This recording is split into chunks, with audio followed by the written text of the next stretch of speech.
welcome back to my channel. It's Jessica here. For today's video, I am going to be showing you how you can stay on task and do lots of work without getting stressed out or overwhelmed. All right, let's get into the video.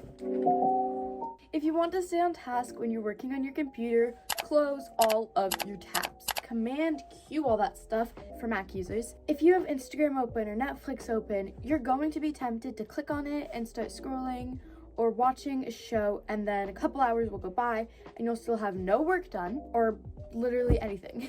The simplest way to stay focused is do not disturb or focus mode if you're on an iPhone.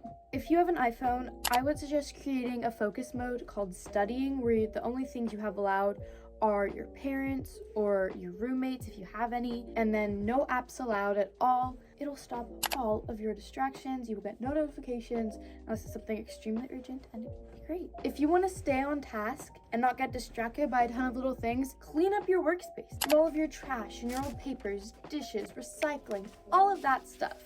For me, sometimes when I have everything around, it stresses me out and it's like, So cleaning up everything really helps a ton.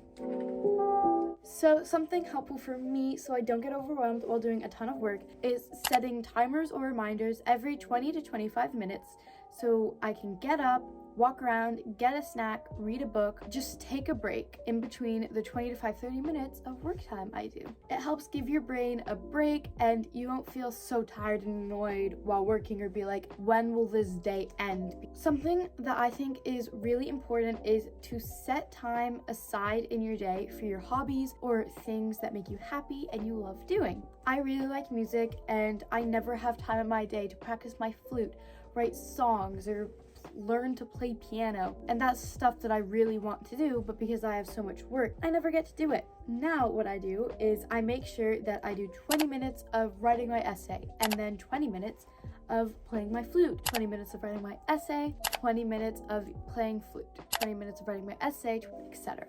All right, thank you so much for watching this video. Make sure to give this video a big like if you like this type of video. If you don't give it a thumbs down.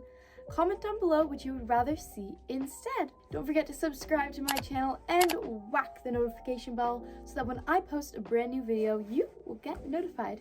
Bye!